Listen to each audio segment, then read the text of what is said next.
Oh my god, is that the faces of the future? Yo, welcome to an all new episode of the Faces of the Future podcast. It's your boy Myles. We sitting here in New York City. We got Joe West in the building. How you doing today? I'm doing good, man. How you doing, man? I'm doing good. So I always like to start episodes the first time I met people. So it was about a year ago.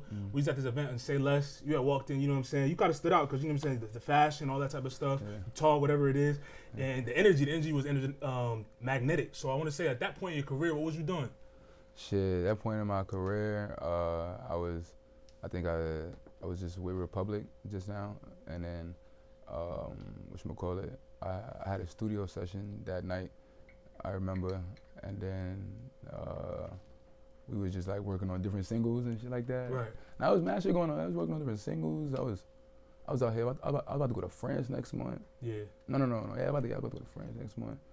There was mad shit going on. So you was kind of like already like in your career, kind of like already dropping music, doing your thing, moving around the city, that type of stuff? Yeah, I had dropped like 2 tracks already. I had dropped Luffa and Uno at the time, but those were like my first releases at the time when I first got signed. And then after that, it was just on some like figuring out like a new way to like, you know, get myself outside in a way where like people see me as, you know, Joe West and, you know, see me versatile. So, you know, compared to that time, it was more so like developing a look, and then now it's like, you know, understanding who I want to be. For sure. Yeah. So speaking about who you want to be, let's take it back to like you coming up.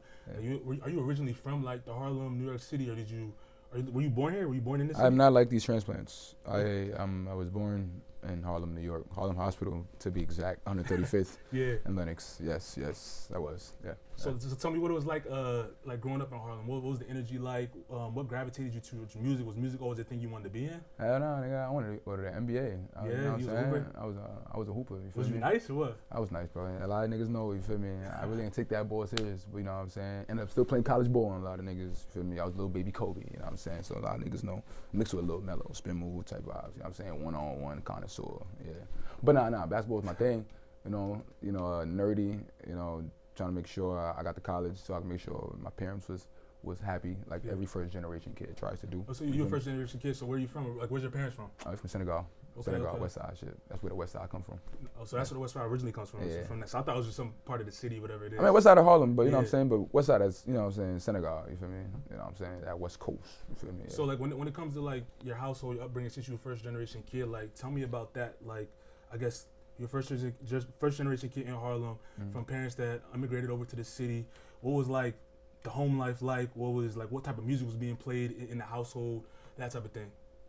In the crib, you know, early on, there was a lot of like, you know, Senegalese music, African music, you feel me? Youssou N'Dour, Salif Keita, you know what I'm saying?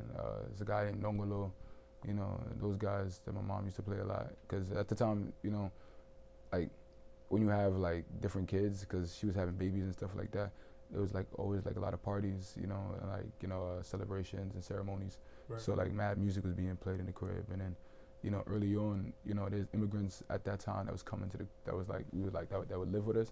So it was a different music, but you know, it'd be hip hop. You know, you have the CDs, you know, it played in the crib. You know what I'm saying, MTV jams pirated on the CD, you know, or it'd be some random, you know what I'm saying, 50 Cent CD in the crib, or some random Missy Elliott CD or some like mix that'd be in there, and then, you know, play those. But other than that, it was like African and like, you know, American music type shit. You say you was trying to hoop coming up. So what age was it, I guess, like when you wanted to like pursue the music aspect? Like what said, all right, did you like hear songs like, yo, I want to try this? Or was it like something where you just went into the studio with the homies, like you saw them rapping or whatever it is, you're like, I could do it better? Like what was the point? What was the pinpoint that's like, all right, let's try this out? You could say it was somewhat like that, but nah. I started playing basketball after my second year, you know, and then, you know what I'm saying, I was like, yeah, niggas is not making it to the league, it's over, you feel me, this is insane. But then, you know, after that, I started hanging more with my friends and stuff, you know, started doing extracurricular activities, you know what I'm saying, with the evergreens, you know, forests, and, you know, traveling, touring, and then to the forest, you know, niggas started like, you know, my homies, Ahmad and Ashad, they were like rappers, so like, them niggas used to rap in the car, so I used to always like, you feel me, push them to do that. So, you know what I'm saying, I be telling them, yo, that shit fire, or But then, you know, one magical day, niggas just was like, yo, Joe rap. Well, not even Joe, I'm bugging, Omar rap. You know what I'm saying? Yeah. I just told niggas my alias, so bleep that out. More the alias. Yeah, you know what I'm saying? But yeah, you know what I'm saying? It was like, oh my rap. So after a while, niggas just I started saying some words, and the moment somebody gives me a green light and tell me like I do something good, don't ever do that, cause now I'm gonna pursue that shit crazy. Right. You feel me? Yeah, definitely. So they told me I did good, and then after that I was like, alright, I gotta get better, and then just from then on I just started doing my own thing, figuring out how like I could, branch myself out. So you was always just naturally gifted? Like you said, you was rapping in the car with your friends, doing your thing. Your friends encouraged you, that type of stuff. So when you stepped in the studio, like the first record you cut, because freestyling in the car is different than actually making a record. Yeah. So like when you was in there making your first record, did it off the rip? Was it like something's like, all right, the people around you like, yo, he got some talent, he got something. Or was like, you raw, but you need to work on this, you need to work on that. Nah, yeah. So it happened quick. So like even just things happen quick in a way. I learned shit. So like my first record, it was a drill record, and then it was niggas was like, you not like that, so you bugging, and I'm like, that's a fact. You know what I'm saying? I'm not toting guns, so why am I talking about toting guns? You know what I'm saying? Popping perks. So I'm like, I'm bugging. I don't even pop perks. So then, you know what I'm saying? My second song, immediately, I made that shit more like wholesome and like, you know what I'm saying, more about where I came from. And then the third song, it just started to like develop quick. Like it wasn't even on some like make a mistake and then go through the second. It was like after the first one, I realized, I gotta change it up, speed up. So my brain just started to like figure out how to like, you know what I'm saying, like just learn how to make songs. So first time I was in there, it was just like, it was not to say easy, but I just started to understand how I needed to voice myself into a mic when I'm hearing myself, how I went into town, you know what I'm saying, studying other rappers and seeing what production that they do. So like early on, it was like quick, you know what I'm saying? Just like a lot of the things that's been happening in the last 2 years. Yeah. No, definitely. I mean, at this point, I know it's still early in your career, but was your family supporting you? Was it one of the things? Because a lot of artists, they come up, like, your parents don't really understand what you're doing when it comes to like music. Like, yo, you need to get your real job or whatever. Was that like the echoes I was hearing you? Or was like, all right, you had the family support off rip? You know what I'm saying? It's the archetype of a first generation kid is for your parents to not understand what you're doing, for them to continue to nag you, for them to sometimes make you feel like they don't believe in you. Sometimes, because I just got my first, you know what I'm saying, mom's performed at MSGI, you know what I'm saying? So my mom came to my first performance recently, so like that was the first time ever seeing me perform. And since that day, the support that she's given me in these like almost week and a half has been way greater than the last support that she's done. I mean, how's that make you feel? Like inside, like as a kid, whatever it is, that's still as a kid, as a kid, that's what it made me feel like. It made me feel like a kid again. You know what I'm saying? I'm like, I bet I can send her music. You know what I'm saying? She gonna tell me. Like the other day, she went to an event. You know what I'm saying? She's telling me there's journalists there. You know what I'm saying? She's critiquing my music. She's telling me, it's good that you didn't curse. Like she's still critiquing me on the performances and everything. Like it's just shit like that. Like that. Even if it's like just is something simple, like just having your moms or somebody that one of your parents, they both support you, is like that shit is worth a lot. You feel me? So from the beginning, I wouldn't say like they didn't support me. They just didn't understand. You know what I'm saying? Like you just gotta remember, you got African parents or the people from different countries coming here. All their goal is to make sure we good, and when you don't have nobody in your family that's never been a part of the record business and been a part of the music industry, they don't know what it is. So it's like just we're in a world where you have to sometimes see it to believe it, and she saw it, and then what I'm saying, since then she's been the supportive mom that I was expecting for the last 5 years. And that's always solid to have that support. Always solid to have that support for the family, especially your moms. Like the moms, especially as like a man, like your moms, like. You know what I'm saying? Your mom, you know what I'm saying? She got to cradle you. You feel me? Like, 100%. So like we're continuing on, and then like you in the studio, you dropping music, you're doing your thing. So what was your approach to like the Joe West brand? Was it like I'm gonna just drop singles and see like, all right, are the streets fucking with it, or is it like I want to drop a project and just see how they receive it? Like, what was your thought process going into like the early stages of your career? Because I saw you had a couple like EPs that you dropped early in your career. Yeah. So like, what was your thought process going into that? Me, like, even when I first started, I just like to do projects. Even if it's like 5, that's because it's somewhat like its own mixtape, but like 5-song projects, 4-song projects, 6-song projects. Keep going with that, and then every now and then in between. Do maybe 2-3 songs and eventually drop, a bigger project as an album. But, when I first got into the music industry, you know what I'm saying, or the music business, it's more so like I knew that like the crowd that I had to engage to and the crowd that I want, to market to, there was a different way I had to like set it up now. You feel me? So having like mad resources now backing you up, it's like each song, you know, you can see which wave it is. But then after a while, it's like you just start to understand what sound makes sense for you, you know, and what the crowd wants. And then after that is when you start to put out, you know, tracks like that. Like from the beginning, I put out like 3 records that was kind of like, you know, one place, then another place, and then the last 2 records, you know what I'm saying, was more so it made sense, you know, and like where I'm from, where you know, I come from in Harlem or Africa, but it still made sense type shit, you feel me? So it's like singles are like meant to just like see what it is, but then that's why now with like the project we about to drop, you know, it's like I bet I could start getting back into a more so like single project, right. EP, single project, album eventually, and then come in that format, you know what I'm saying? Because there's no more Dat Piff, there's no more Spinrilla. Yeah. Mixtapes, you know, are like don't come by that easy. So it's like you might as well just keep dropping EPs, you feel me? Especially if the whole goal, you know, and a lot of these things is to, you know, make money off your music. Do you think if like those type of sites were still around, you would have a different approach to how you do it? Or you think it kind of be the same type of thing? I mean, if it was then, it'd be more stuff. That's why I was dropping. That's why at the time I was dropping the 2 projects I dropped. There was like, you know what I'm saying? Like I'm more so like where people could like, you know, feel you. You know what I'm saying? You're able to create a world behind something. But you know, once you started to see like how like streaming took over and then the way people were releasing music wasn't the same, and then you know now niggas is dropping everything on DSPs, light work, like it's nothing like. It was just like, I bet, you know, I guess the new wave is going to have to be niggas dropping mad EPs as new mixtapes, you know what I'm saying? You know, it's not going to be qualified as a album because it has to be 7 songs or reach a certain like minute time limit, you feel me? But if it's 5 songs, it's 30. Feed niggas that, create a world behind that, continue to like tell that small story, and boom, bam, tell them what is that you want to tell the world that's major, you feel me? So, yeah. So what was that one song that was like, because you said you dropped a bunch, what was the one song that's like, all right, you knew you could really pursue a career in music? Because there's always that one that like people catch on to, whatever it is. Was it in that wave of you dropping all those singles, the EPs, or was something come after that? Once, you know, but you know what I'm saying? I got signed off 28 monthly listeners and like, you know, a couple thousand views type shit. So it was once, but before that song, like it was called Genesis. Before I dropped that, I ain't gonna lie, like I already knew that shit was gonna pop. Yeah. Like in my eyes, because the way I was, just the way the cadence was, just the way, like, you know what I'm saying, it was different. It wasn't like what niggas was doing. Like, that's why I was like, I gotta do a video. And that's the project that the last one that I did, Do Not Disturb.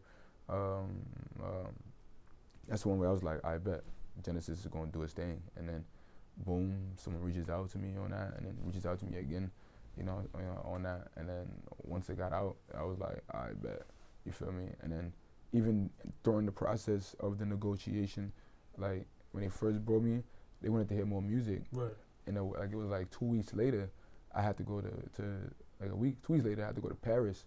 So I went to Paris. That's when I'm over there. I'm like, dang, I gotta come back and make certain records. For me, under pressure, I'd be like, I gotta do something. So then I went to Paris. That's when I made the Him song. Once I made Him, I was like, oh yeah, I could do this. And then like really, and then at that time, I made Money in My Mind in Paris and recorded it out here. Like it was like. I was just quick under pressure. It was like, you know, make a certain song, boom, got it. And then but the Him song was the one that like, I was like, yeah, I could actually like, I could do this. You know what I'm saying? Yeah, definitely. You said you got signed over 28 monthly listeners. Yeah. I mean, were you surprised by that? Because like normally you don't hear stories like that. Like artists, you know, a lot of labels and stuff, they be like, yeah, you got to have a certain threshold before we even look at you, give you opportunity, or is it like something like a relationship type thing? Like, what was your thought process coming around? It was. I swear to God, like.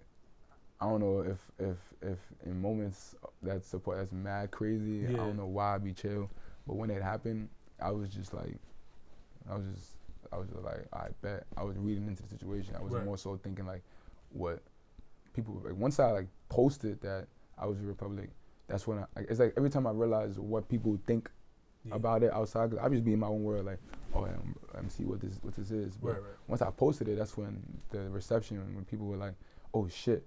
What they want you? That's when I was like, oh, so this means a lot. It means something. This shit big, I guess. You know what I'm saying? But then, you feel me? I was just like, just chill about it, you know. And then after I started to like really like understand like, oh, like I'm talented, you know, for them to even be looking at me that isn't, you know, 10,000, 20,000, 30,000, you know what I'm saying, followers at the time. That time I only had like 3,000 followers. Yeah, definitely. Now it grew to 28.8, you know, within one, I think, you know what I'm saying? And it's just like, within that 2 year and a half span. And that's a real 28.8 because it's like, I see the engagement on your posts. Like, we be scrolling through, like, you got real fans that said they're supporting what you got going on. So let's stick on the Paris as we say you was in Paris. So you was rocking the runway? What was you doing at the time, modeling or what? Yeah, I'm signed to Maryland, Paris. At the time, you know, when I had left the first time, I went there my birthday. You know what I'm saying? And then I had my agency ask my agency to like set up some meetings that I can go out there for my modeling. Since I'm out there already, to see if I get signed out there. And then on my birthday, I ended up going to this agency called Maryland, Paris that they recommended me to. Got the meeting, and that same day they signed me. You know what I'm saying, on my birthday. And then I was like, oh shit, bet. You feel me? And then that's when like the him record. When I was like, I'm moving like I'm him, nigga. Like, I swear to God, as everything that was happening, it went from a week before Republic calling me. Then after that, I'm in Paris for my birthday. Then now I get signed to Paris. Then now niggas is hitting my lines crazy. Now I'm over here like, yeah, I'm moving like I'm him, nigga. So that's when I make that shit.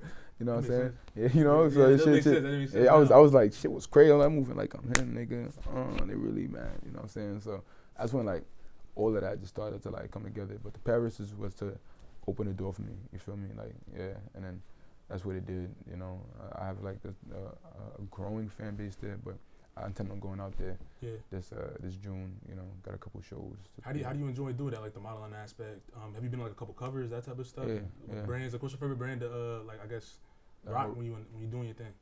Like my favorite brand that I work with? Yeah, that you work with. I'd probably say, damn. Shit, I don't want to give it no. All of them are my favorite brands. You know what I'm saying? They gotta call me back for the money. They call you back for the money. Call me back for the money. You know what I'm saying? Yeah. But yeah, all of my favorite brands. You know what I'm saying? But my favorite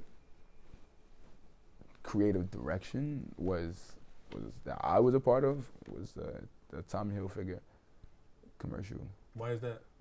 Cause it was a New York vibe, you know what I'm saying? Like they made sure they had like New York culture behind it. You feel me? Like even voice acting, saying like, you know, a line and stuff, like that shit was fire. You feel me? So, but it was like a New York like vibe. You know what I'm saying? Pants, you feel me? Fake low, but not really, with the Tim's on. Like that shit was a fire ass shoe. What goes into like? Cause I'm not too familiar like with that aspect of like the art industry, whatever it may be, like goes into like getting selected like that. Is like, how does an agent like come and like find you, pick you out, whatever it is? Tell me, my story different, bro. Yeah. Once I graduated school, nigga, I dead ass nigga. I was like, cause I graduated my marketing and PR degree. So after that shit, I was like, yeah, bro, I need to figure out how to get myself popping. Like, you know what I'm saying? How am I gonna get Joe West going crazy? And first thing I thought, since mad niggas was already like modeling, I'm like, let me just model and slowly like get myself into a position where like, you know, if I get my music to the right listeners, if I'm around, you know, the crowd that I feel like would, you know, like my music, like, you know, and like it more, you know, faster, like that, you know what I'm saying? Like they hear it, gonna be like, yo, bro, bump this shit, yo, bro, who you bumping? Because people in the industry, especially in the modeling world, like they're very like connected. Like, you know, models, the rappers want to be the fashion niggas, the fashion niggas want to be the artists, you know what I'm saying? So it's like, you might as well like let the fashion niggas hear, because they're the ones that like are like more like in hands with different things. Like, you know, they're traveling, they're seeing the world, they're seeing the directors. So that's when I was like, I bet I gotta like get around that. And then eventually I started just jumping into different agencies. I got a clown early on, and then eventually I got signed to one of the biggest agencies, Maryland, New York type shit, and then Maryland, Paris, and then Viva Models, Berlin, and then that's how it started to go. Yeah, so I don't know if it's like a Harlem thing or what, because you got like, obviously you got like Dapper Dan, you got the Mob, you know what I'm saying, Joe West, whatever it may be. Like y'all all ingrained in not just like the music aspect, but the fashion aspect, which really cultivates the culture. So I mean, what's it like, I guess, at this point in your career? I mean, you can touch base on like when you're coming up as well, because you probably seen everything just being in Harlem. But like, what's it like? What's that culture like? Is it like a family style culture? Like if one's popping off, they supporting? Cause I see a lot of support from each other from the same Harlem area. So what's it like? Nah, you know what I'm saying? Like from all the artists, like, you know, show love from each other, you feel me? And like all of them have grown. Like most of us didn't even grow up with each other, but the fact that like, you know, when you're from Harlem, it's like it's a family. You feel me? Like everybody's cousins, everybody's cousins, everybody know each other. So it's on some shit where like once one person goes, like other people are like they're talking about you. They make sure they say your names. When they coming up to like other like different artists from different areas, or whoever they feel like they gotta like show love to. So like it's always a hand for hand joint when it comes to artists in Harlem. But yeah, the support be real out there. Yeah. Facts. What how that Ferg connection happen? Oh yeah. What happened? Like, remember, niggas had already reached out to him. Yeah. You know what I'm saying, on getting on the record, and then I remember he had and then he had hit me up. You feel me? Right back, and then he was like, "Yo, he fuck with the record," and I was like, "Yo, bro, I want you on a remix of the joint." And then like off rip, he was down, and then it's off the DMs, and then after that, niggas just booked the studio session, got him to get on the song, and then shit was sturdy, and then ever since then he's been like somebody that's been like, mentoring me and like, helping me out with like different things and just like, you feel me, like just putting me on to like, different things into music that I could like, add and make better. Yeah, so like Ferg he's been a huge like, addition to, people I've encountered in this industry. So let's talk about like where you're at right now.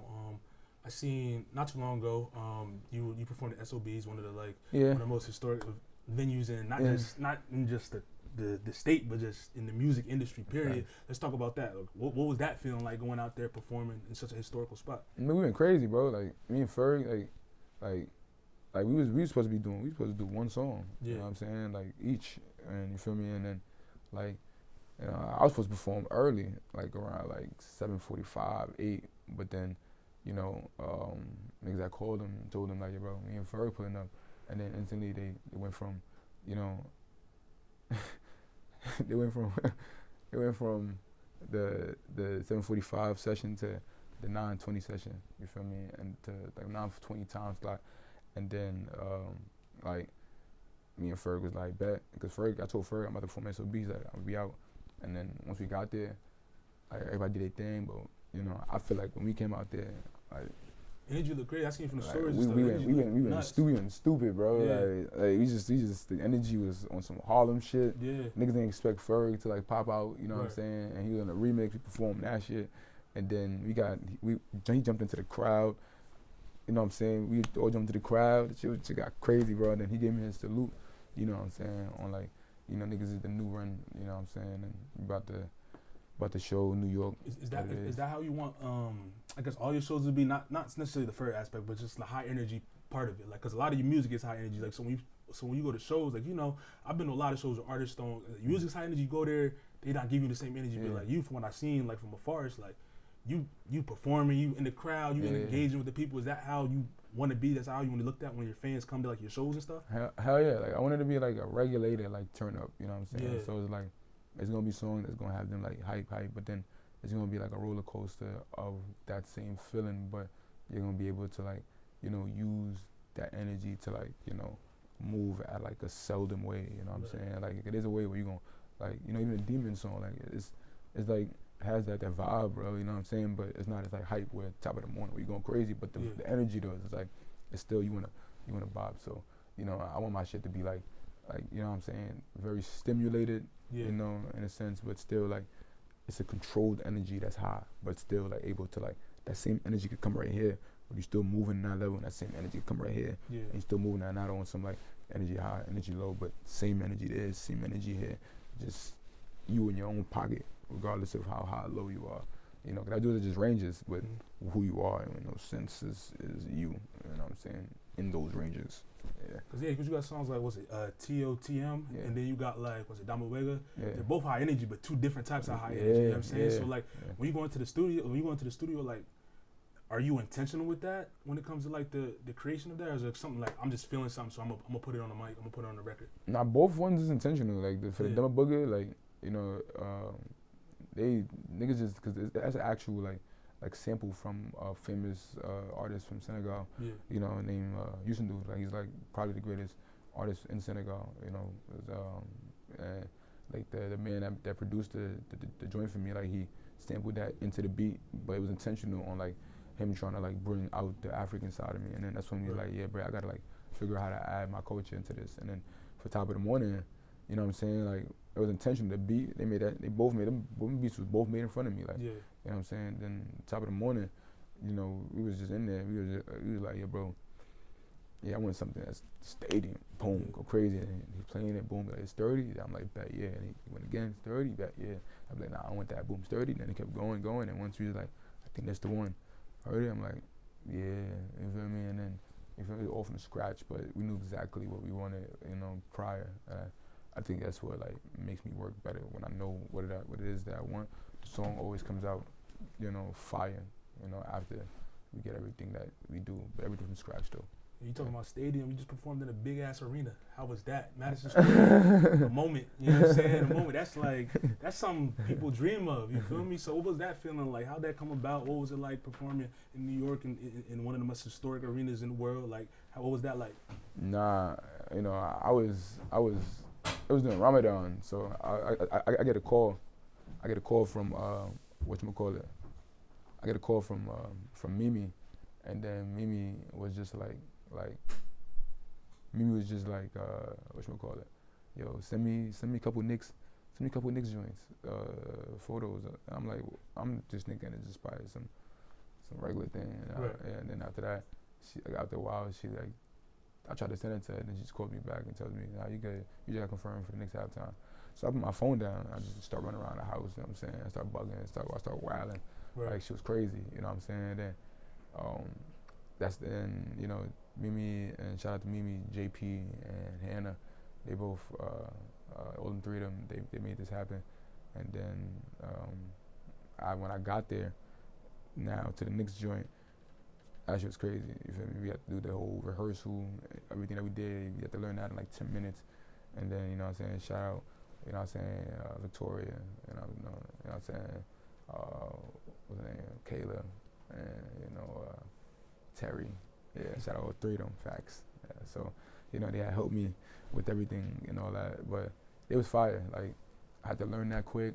My mom was there, my uncle was there, my brother was there, you know what I'm saying, my homies there, manager, you know, people that was there at the arena that, you know what I'm saying, who probably just came to the regular game, but they know me, you know what I'm saying. Oh, I didn't know the nigga was gonna perform. Why the name up there? You know what I'm saying? It's great. Niggas sending me pictures. I'm looking at the pictures. I'm oh shit, niggas know I'm here. Niggas already. They saw in the Joe West halftime show. They like halftime shit. Niggas to sending me shit. I'm like, word. You know what I'm saying? It's crazy. Like, you know what I'm saying? That's all. And then like just that experience, and plus it's my mom Dukes. You know what I'm saying? First time seeing a boy do his thing, you know what I'm saying? It's a big stage to see for the first time. Well, right, you know what I'm saying? She's in the tunnel, just watching me. She was just like, that's my son, you know what I'm saying? Like, I already know, you feel me? I ain't seen her smile that proud in a minute, you know what I'm saying? Since I graduated college. Shout out Mom Dukes, right? Yeah, shout out her, you feel me? Yeah. It's crazy, like, once they show you love, it's like, you just be like, man, I'm not mad at you no more, you know what I'm saying? Like, you know what I'm saying? I ain't mad at you. What you did the last 4 years, I don't care, you know what I'm saying? I just wanted your love, you feel me? You know, had you, I was in your womb, you know. That's all I need. Treat me like a baby, and then like a good baby, and then we could be good. But I gotta do right. Yeah. So tell me a little bit about. I want to talk a little bit about like your management. You know what I'm saying? Yeah. Like, but she's very hands on. You feel me? We talked about a little off air about like the creative aspect and things of that. So how important is you to be intentional with like, I guess like the art that you put out, the places that you go when it comes to like shows or performing, that type of thing. Like, is that something you guys strategize about? Is that something that you guys just like, all right, this fits the brand, this doesn't? Like, what's the process like with that?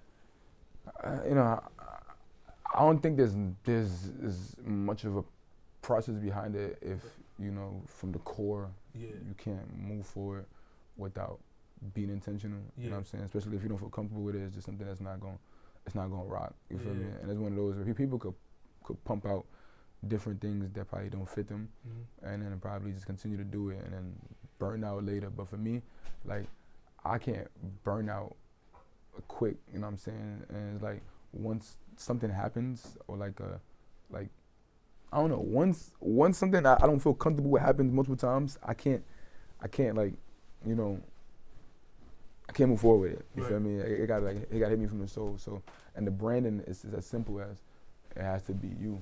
You know what I'm saying? It can't be a gimmick.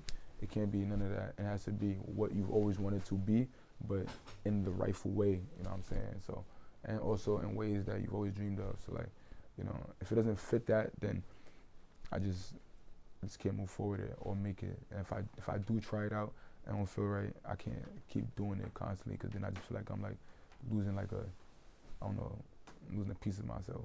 That's going on. Tell me a little bit about just On the Radar performance. That's a big platform now. Like, was that also feel like a big moment? Because you know what I'm saying, they've been breaking a lot of artists. Fact. I want to talk about not just the performance. You had the African booty scratcher shirt on. You had the what was the thing on your hand that you had? What was that? It was a Denver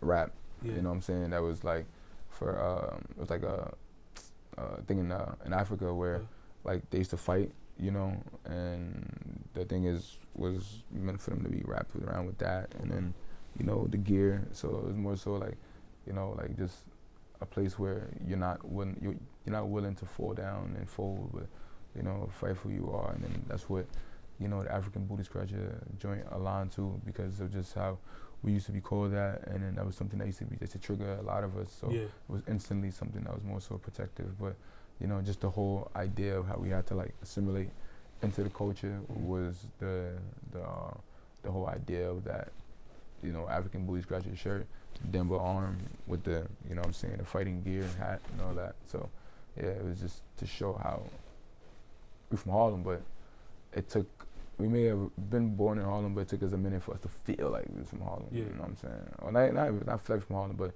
to just like be accepted, because I always feel like I was from Harlem, but just be accepted. You know what I'm saying? Or be part of the Harlem legacy.